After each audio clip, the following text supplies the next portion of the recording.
Aktor Jonathan Frizzy pemirsa diperiksa oleh Satres Narkoba Polres Bandara Soekarno-Hatta. Publik figur yang disapa akrab Ijong ini diperiksa sebagai saksi atas dugaan obat keras yang ditemukan di dalam rokok elektrik.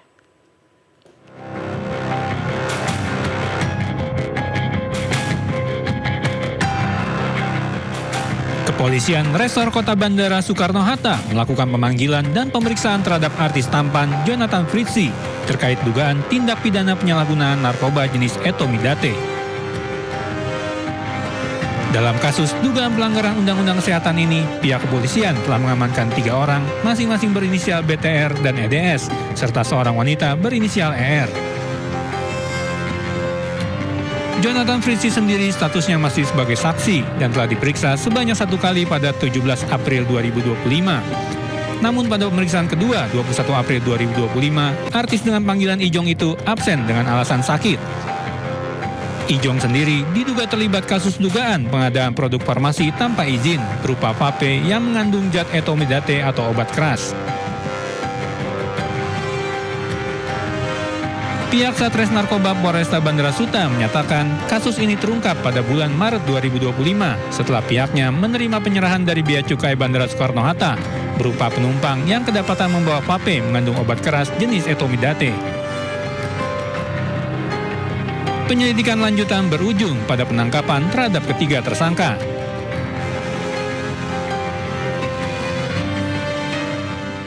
Ya, pemirsa, polisi merilis tes DNA dan uji lab barang bukti terkait kasus pelecehan dan kekerasan seksual yang dilakukan dokter PPDS terhadap keluarga pasien di RS Hasan Sadikin Bandung.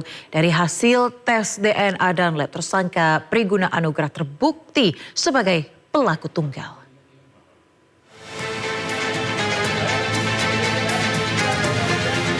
Direktorat Reserse Kriminal Umum dan Bidang Kedokteran Polda Jabar mengumumkan hasil tes DNA dan uji lab barang bukti yang dilakukan oleh Puslap 4 Mabes Polri. Dari hasil tes DNA dan uji sampel yang diberikan ke Puslap 4 Mabes Polri, dapat dibuktikan secara ilmiah atau scientific crime investigation, tersangka Priguna Anugrah terbukti sebagai pelaku tunggal pelecehan dan kekerasan seksual terhadap ketiga korban yang merupakan keluarga dan pasien di RSHS Bandung.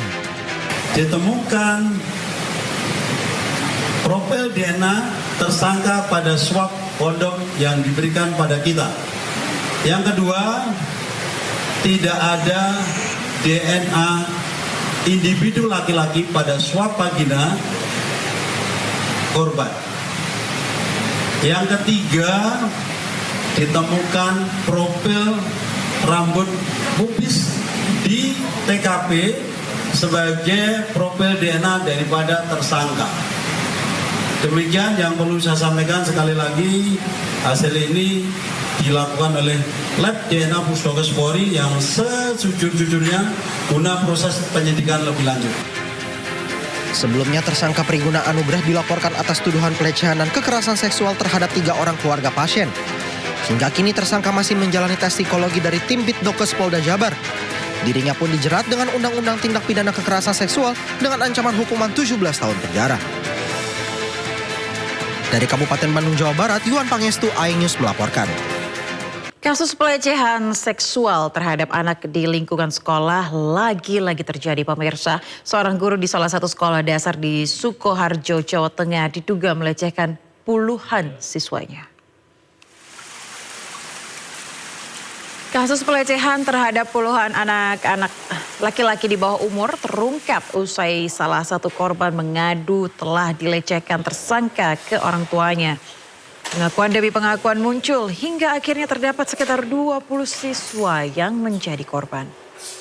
Korban merupakan murid tersangka yang masih duduk di kelas 1 sampai 3 SD dan seluruh korban berjenis kelamin laki-laki. Ironisnya, aksi pelaku dilakukan di lingkungan sekolah dan juga luar lingkungan sekolah. Pelaku dipecat dari sekolah dan telah ditetapkan sebagai tersangka oleh Polres Sukoharjo.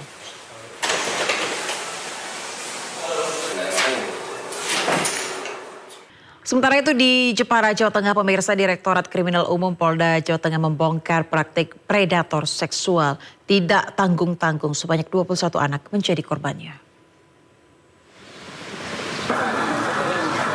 Praktik kejahatan seksual dengan korban anak usia 12 hingga 14 tahun diungkap polisi.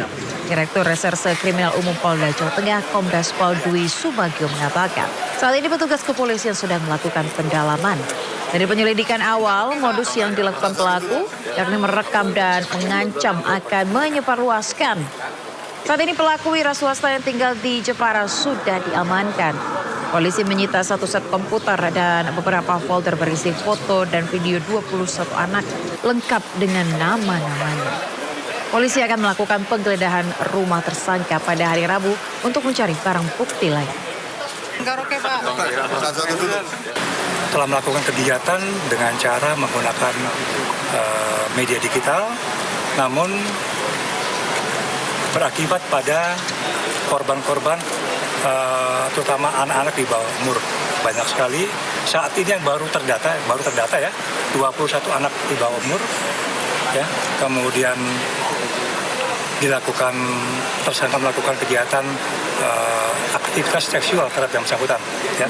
Yang tersangka termasuk menurut kami adalah predator seks. Pemirsa, keributan terjadi saat sejumlah awak media meliput sebuah kantor penyalur tenaga kerja bodong di Bekasi, Jawa Barat. Seorang pria yang tidak diketahui identitasnya tiba-tiba mengamuk dan menghalang-halangi wartawan yang tengah mencari berita. Lu mau nyapa? Gue gak ada urusan sama lu. Gue juga ada urusan sama lu ya. Jangan lu wartawan. Keributan terjadi di Ruko Plaza Bekasi Jaya, Aren Jaya, Bekasi Timur. Sejumlah wartawan yang tengah meliput lokasi yang diduga menjadi tempat penyaluran tenaga kerja bodong tiba-tiba dihadang oleh pria tak dikenal. Selain memaki, pelaku juga sempat mengancam wartawan yang berujung pada ketegangan. Kericuhan baru mereda setelah seorang warga berusaha menarik dan menjauhkan pelaku dari lokasi ruko. Sementara menurut warga, ruko tersebut baru beroperasi sekitar 2,5 bulan dan dalam sehari ada saja yang datang ke ruko untuk mencari pekerjaan.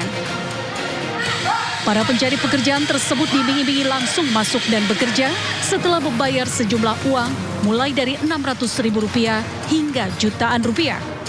Kegiatannya apa Pak dia? Ya, nerima lamaran kerja, dijamin masuk. Sehari berapa orang Pak yang untuk melamar pekerjaan ini Pak? Ya, paling sedikit, pokoknya di atas 5 Pak. Di atas 5? Iya, paling sedikit 5 orang kok saya perhatiin itu. Usai keributan, Dinas Ketenagakerjaan Kota Bekasi langsung mendatangi lokasi untuk melakukan pengecekan. Namun ruko berlantai 2 tersebut sudah kosong dan dikunci dari luar.